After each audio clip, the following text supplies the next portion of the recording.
All right, ladies and gentlemen, welcome back to the channel. It is Tuesday, and you know what that means. Time to continue in our series on lost classic teachings on spiritual truth and enlightenment. I added the word lost there because I'm used to saying the lost wisdom of the pharaohs and hermetics, but it is Tuesday. We do that on Wednesday, ladies and gentlemen, Wednesday wisdom. But this has been a wonderful series. That was hilarious. The cat was going wild there. But this has been a wonderful series, ladies and gentlemen. We've gone through subjects such as from moving from the ego to service and talking about the ego and spirituality and psychology, and then calibration of the levels of consciousness and talking about how the map of consciousness through the science of kinesiology was created and formed. I mean, this book goes through so much wonderful stuff about the journey and the incredible life of Dr. David R. Hawkins, MD, PhD, affectionately called Doc by his spiritual students. But he was a profound teacher. Since I'm already going this direction, I'll give us a little bit more of what it says here. Praised by Mother Teresa and Dr. Wayne W. Dyer, which I found it interesting that it said that right in the first lines of the back of this book, because that's really where we started on this channel, was with Dr. Wayne W. Dyer up here as I knock over my CLC paintbrush. However, and we did the wonderful series of Change Your Thoughts, Change Your Life, living the wisdom of the Tao as well as wisdom of the ages, ladies and gentlemen, 60 days to enlightenment. So if you missed either of those series on this channel, we went through the entire book and did what we're doing here now. However, Dr. Wayne Dyer praised Dr. David R. Hawkins, along with many others, for his breakthrough research and discoveries and innovative teachings on not only the human mind, but spirituality and consciousness and mysticism and the nature of reality and God and ourselves and all of the greatest questions that we all have about life. And he took this understanding, our understanding, ladies and gentlemen, of spiritual truth and enlightenment to an entirely new level. And so, psychiatrist, physician, researcher, spiritual teacher, lecturer, author, and many other things, was a founding director for the Institute for Spiritual Research Incorporated, and the founder of the path of devotional non-duality, which was something we discussed in also a previous chapter in this series. We've gone through such things as becoming the witness, the sound of God, or coming to a personal inner silence, becoming a spiritual seeker and the things that you should watch out for, higher levels of consciousness, transcending the mind in the linear domain. But, ladies and gentlemen, we now find ourselves at a section entitled Spiritual Awareness Occurs by a Revelation. But I believe we were reading this last week. Transcend perception and begin to experience the essence of things. I think the calibrated scale of consciousness speeds up tremendously once you've learned how to use it. If you look at a few lists of the calibrated levels, and if you haven't looked up the scale of consciousness from Dr. David Hawkins, be sure to do that. It's amazing. It's very amazing. And I'm sure it'll resonate for you. Even if you look at a list, a few of the calibrated levels of various things in our world, you will begin to get it intuitively. You go, uh-huh. Yes, this is what we this is what we looked at last week. And we finished with the fact that people are very impressed with somebody's looks or how their status is in the media or whatever, rather than by the quality and the substance of the individual. In this term, it's talking about a spiritual teacher or a speaker. But now we're going to continue in the section entitled Surrender. And this was where we got to overcoming negative feelings. And I guess this is where we're going today. So thank you for being here. Hopefully you got yourself a comfy chair, like Bob Ross always said. Hopefully you got a comfy chair and a nice glass of iced tea. But I know we all like something a little different than iced tea every now and then. So hopefully you got a beverage of your choice, cold or hot. I like hot tea sometimes. However, it's beautiful here today. Hope it is where you are, ladies and gentlemen. Wishing you all the best. Thanking you for joining me. And with that said, let us dive in here to something we may have read last week, but for some reason seems to be worth repeating. Not sure. I never do really know where we stop or leave off because it goes all over the place. And that's what's fun about these videos is you don't really know what to expect. Now, it begins by saying, once again, reading for purposes of teaching and commentary and expanding the mind, the wisdom of Dr. David R. Hawkins' classic teachings on spiritual truth and enlightenment. He begins by saying in this section, when a major catastrophe comes about, and I remember commenting on this last week, I'm concerned with the psychological and emotional suffering of people who are in that situation. He says, I pray for the relief of their anxiety and fear, because even if the crisis is always the same, depending on the circumstances, we think that it's different. Actually, it's an acute crisis, is always the same no matter what the occasion is, shock and surprise, disbelief, and in the middle of it, you don't really get upset about it until it's over. Now, see, this is a very weird thing to point out about our human experience is in the moment, something is very different than the reflection upon thereafter. The crisis is so fast, he says, in its onset, unexpected, it's over before you know it. Then very often comes the fear. It's surprising. The fear doesn't come up until the whole thing is over. And then there's a quick return, and the fear comes up at the return. And at the time of the accident, there wasn't any fear. You handle the energy of the emotion. You handle the energy, he says, and not the quality of the emotion,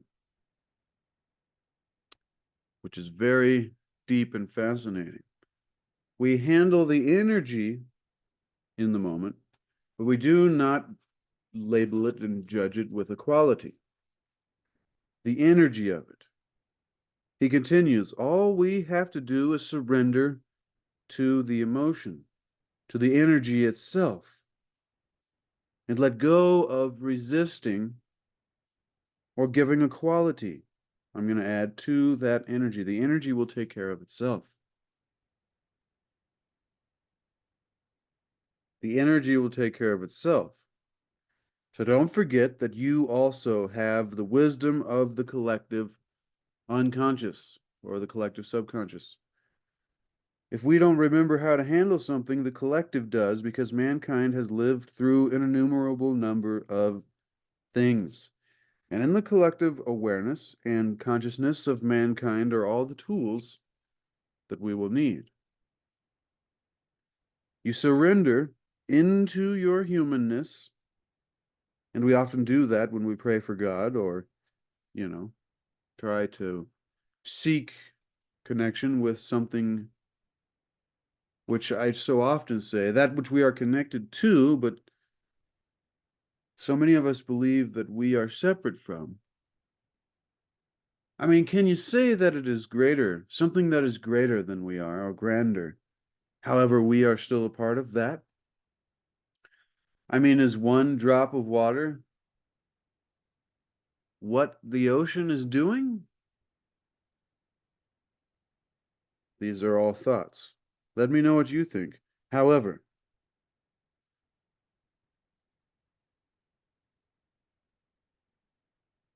he says that's all we do. We just suddenly come into the wisdom accept the wisdom of the collective consciousness of all of mankind, which, of course, over the millennia has learned how to handle every, he says, crisis. I'll just say everything. I mean, you could call anything a crisis from any perspective.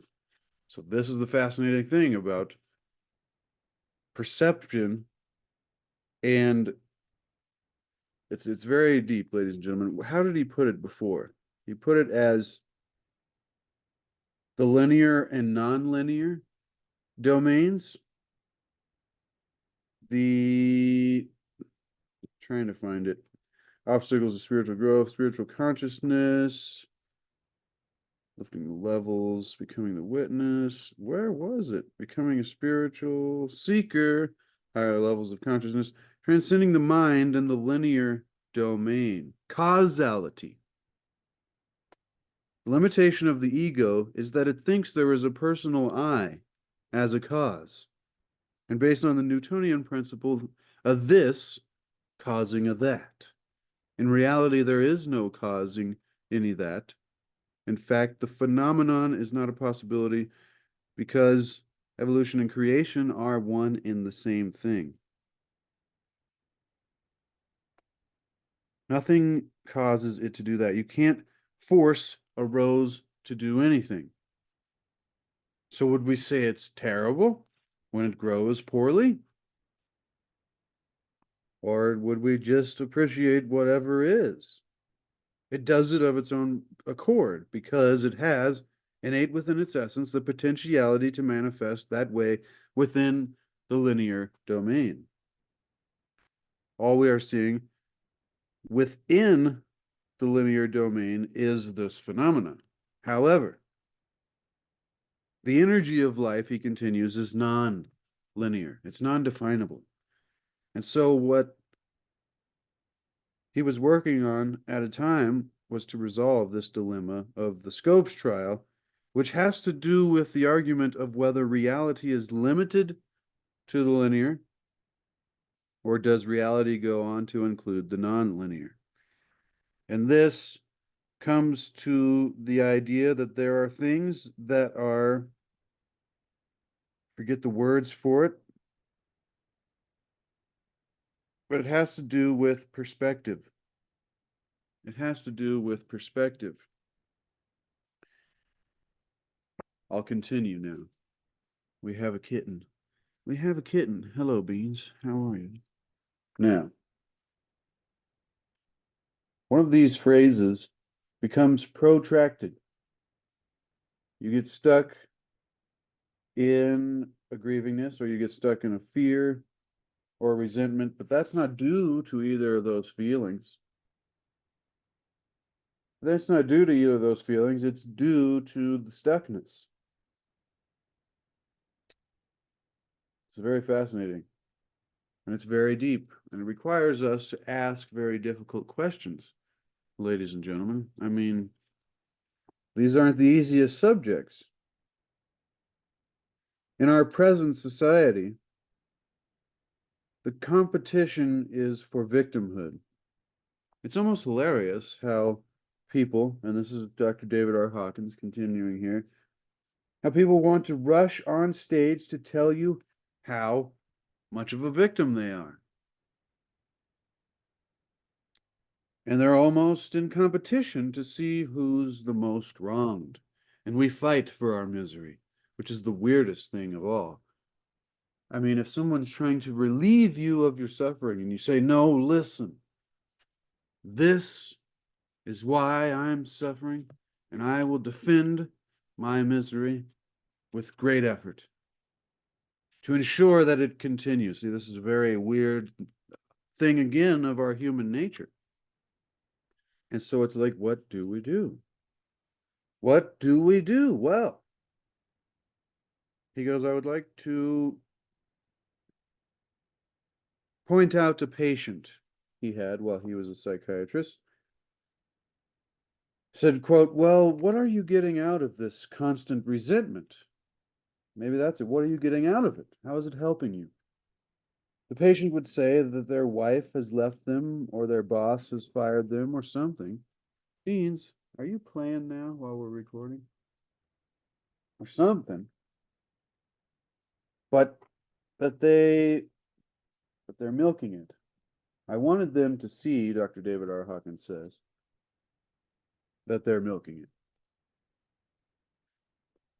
it. And he says I would tell them, well, that was a couple years ago. It's time to get over it, that they're milking it, feeding off of it, and they're using it. They begin to see that they are indeed propagating the resentment, the anger, the whatever it be, themselves.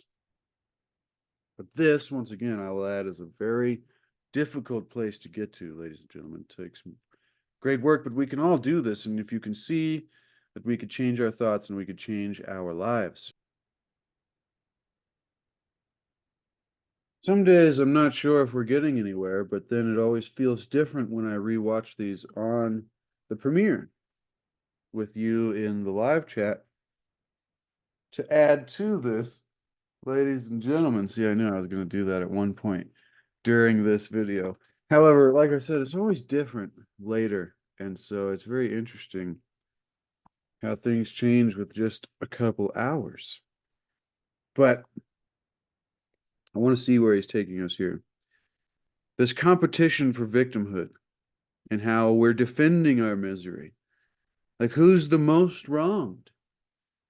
Who's the most wronged gender, race, or color? Or who's a victim of money, social position, or politics? I mean, everybody is out there in competition to see who has been the most wronged. And isn't it boggling to the mind of why? Is this how we can be appreciated and accepted? I think we're looking in the wrong direction. Really? But I mean, a lot of this could go into many different tangents. It's like a moral competition, he continues. Who's the most wronged here? Is it the old people or the young people? This side or that side, politically? Who's getting the biggest part of the wrong? It's almost comical when you see it. Everybody just loves to rush on television and say how they've been wronged. That's narcissism, he says. To milk everything for all you can get out of it. And then when you finally see it for what it's worth, and you see it through the viewpoint of the self-feeding of narcissism, you only feel that people got stuck in it. It's one thing to, as a passing phase, milk a crisis for all it's worth, but then there's a time to get over it. What you want to do, what he finishes with here, is to help people get over it and move on in life. And so that's a perfect segue. Like I always say, I never know where I'm going to go with these videos. I never know where the author's going to go either, but that takes us to the section entitled Moving from Where We Were to the Consciousness Level of Hope. We were just in those areas of the most struggle for many of us, but we were looking at it from a different perspective. Moving to the consciousness level of hope. Dr. David R. Hawkins says that problems are not handled on the level at which they seem to be occurring, but on the next higher consciousness level. And here in this chapter, in this little section, actually, it's a small one, so we can make it to the finish today in this video. He will tell us why. But that is a great quote, that when you are looking for a solution to a problem, the solution is not found on the same level, quote unquote, on which the problem is occurring. The problems are not handled on the level at which they seem to be occurring. He continues, quote, grief can't be handled on the level of grief. You look at the levels of consciousness and you see where you're at, and then you move up from grief or resentment or something like that. You can move up to acceptance and stop personalizing it. It's not you. It's the nature of life. It's the nature of protoplasmic life. It's the nature of human life. It's the nature of life in this country at this time. The employment rate has nothing to do with you personally. I mean, as an example, these are all personal phenomena. You learn to sort of generalize it and not take it personally and move up to the next level of consciousness, which is hope. When you lose one job, instead of dismay, anger, resentment, depression, you move up to neutral. You move into thinking, so I lost this job. So what? You look at job listings and there are lots of jobs, and you walk down the street and there are lots of jobs. And the town I live in, he says, you can walk down any street in the business district and you'll see help wanted signs. Right in the middle of the great unemployment crisis, there's help wanted signs, practically half the stores. Everybody wants help. See, he always goes in directions I have no clue.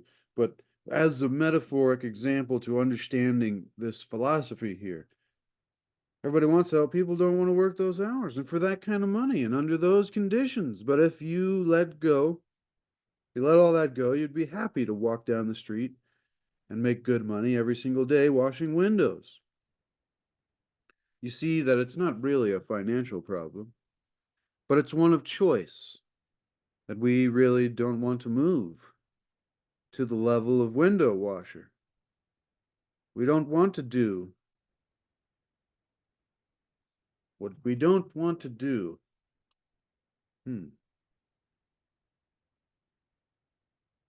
See, it's interesting about how it's all about perspective, because I would agree that we shouldn't do what we don't want to do, because we really won't be very efficient at it. But I mean, there's two ways to look at that. If you hate your job, you can either quit your job and find a new one, or there's another thing you can do, which is change the way you look at it. This is what I personally had to do at the time in my life when I realized this philosophy and wanted to begin practicing it for myself. As well, it's really impractical to just, I mean, once I really thought about it, detach without judging and just allow, like is being described here, once you get to this so what, this neutral place of acceptance and willingness and somewhat of surrender to reality and trying to flow with it, it's like I could quit my job now, which is eventually what I did, but that was before much thought about what I wanted to create and manifest for myself in my life. And I realized, okay, it is impractical really just to walk away and be like, yeah, I don't want to do this. I'm going to go manifest whatever, because you can't just, I mean, if you can just manifest on the spot, then you are truly a master and you're not worried about small things like should I or shouldn't I quit my job. But for those of us that are very low level magicians or whatever you would say, attempting to create our reality through our intention and our thought and our focus. Because as we know, the greatest secret of the universe is what you think about expands. And so, if we can go from this level to neutrality, then what would happen? Or so what? Then we can begin to choose for ourselves whether we want to take, a great step of change or begin to change the way that we are actually looking at what it is we are experiencing in order to experience it in a new way. But let's continue with what he was saying. You want to do what you want to do. Most people play piano, dance, paint beautiful pictures. I mean, that's why I wanted.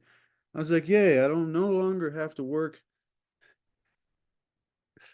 at whatever grocery store it is, whether it's an art supply store or just a normal grocery store.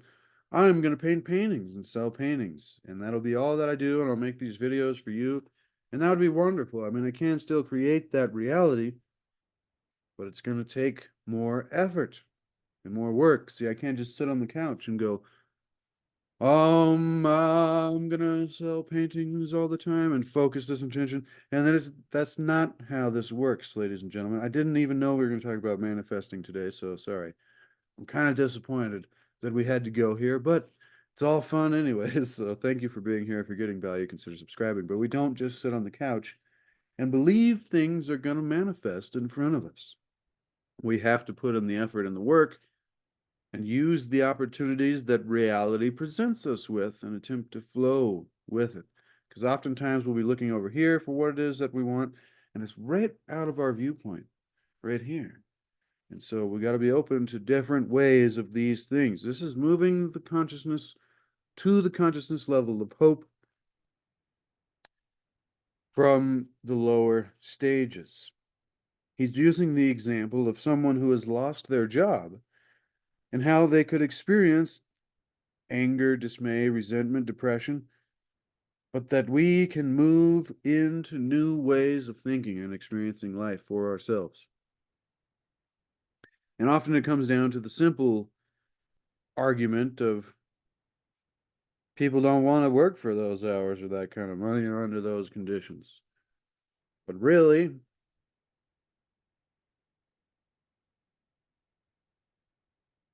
instead, you can move up to hope that this is the opening for a new, exciting adventure. Once again, metaphorically, this could be for anything other than getting a job in life, finding love or success, fulfillment, happiness, whatever that be. Instead, we can move up to a level of hope beyond that neutrality level where we're like, well, and we can begin to think that whatever it is we are doing that we're unhappy with because it's not what we want to be doing is the opportunity to lead us to a new, exciting adventure closer to where it is we're trying to go. You don't know what the adventure is going to be and what destiny has laid down for us. However, there still is free will. Those are like an interworking positive negative polarity to create a circuit kind of thing. It's my understanding in any way. Just thought I'd put that in there because sometimes people hear destiny, oh, this guy doesn't believe in free will. I'm like, we should all stop arguing about silly things like that and start to see that it's all connected. However, I mean, one of the exciting things about any new job, quote unquote, is meeting all new people with whom you're going to be working and getting acquainted. And there's new friendships to be made, new occasions to be made, new people who are interesting, entertaining. Some people you meet are going to be funny, and others are going to be awful. You know that. And it's just a new adventure. See, from neutrality up to hope, life goes from one adventure to another. And it's always a new adventure, living one day at a time, ladies and gentlemen. Ladies and gentlemen. And so, if we can begin to try to see ourselves this way, then maybe, just maybe, we can get to that higher place where we can begin to be the change that we want to see in the world, and we can begin to be the tide that raises all boats.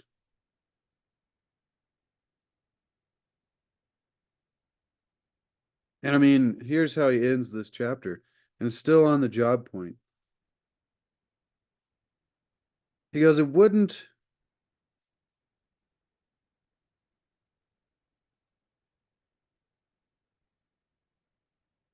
Here, he's talking about manifesting with the word God and surrender. I like to use the word universe and source and what alignment, harmonizing. However, they're, synonyms.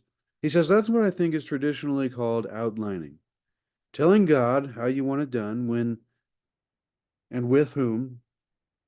When you surrender, that means you surrender the outcome. You become detached from the outcome and say, whether I get this job or not, I surrender it to God, universe, reality, source, grand, whatever. That is for you, the Tao, Atum. When then you do this, you can't turn around and complain that you didn't get it. I mean, it would be okay if we got it, it would be great, but it'd also be okay if we didn't, because we are letting go. And this gives us a much greater ability to be proactive and flow and go with and harmonize and synchronize with the function of nature and reality, our very lives. And once we can get to this perspective, we can say that it would be okay if we got it, and it's also okay if we didn't. If we don't get the job, it's because God or reality, universe, destiny wants us to work somewhere else or wants us to find, so, whatever situation, once again, metaphorical. And when we can look at it from this perspective, we can win. Not really win, it's not about winning, but we win either way. It's a win-win. It's like, okay, we did get it. This must be what's supposed to be. And remember, there are things that we are supposed to go through to learn from. Some people would call that suffering. There are many different forms. Once again, it's perspective. Wow, ladies and gentlemen. I had no clue that I was going to go there today. But when we can begin to change the way that we look at things, seems to be the most resounding lesson here. When we can change the way that we look at things, the things that we look at and experience begin to change for us as well. And then we can begin to experience a higher quality of life. So remember, ladies and gentlemen, seek to achieve and maintain happiness through enlightenment. Through that, a greater awareness and understanding of the nature of ourselves and reality, and the lost wisdom of the ages and the mysteries of our history. And also remember, ladies and gentlemen, that there is no way to happiness. Happiness is the way. It is what we must create the ability within ourselves to bring to life. And then all the things that we've been telling ourselves, oh, when I get this much and have that, or becomes irrelevant, because then we are there. And hopefully, from that point, the entire journey is wonderful. Thank you so much, ladies and gentlemen. Once again, I love and appreciate each and every one of you that spends time here with me and Dr. David R. Hawkins and Classic Teachings on Spiritual Truth and Enlightenment, as well as Dr. Wayne Dyer in the past. And on Wednesdays, more recently, going through the lost wisdom of the pharaohs with Hermes Trismegistus, Greek for the thrice greatest, which is a combination of the Egyptian sage god Thoth and the Greek Hermes, as well as Asclepius and Tot and many others. But once again, ladies and gentlemen, I thank you so much and I appreciate you.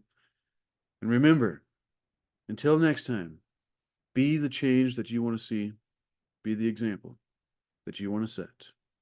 Oh yeah, as well, you can find a link to the book to get it for yourself, to put it on your shelf.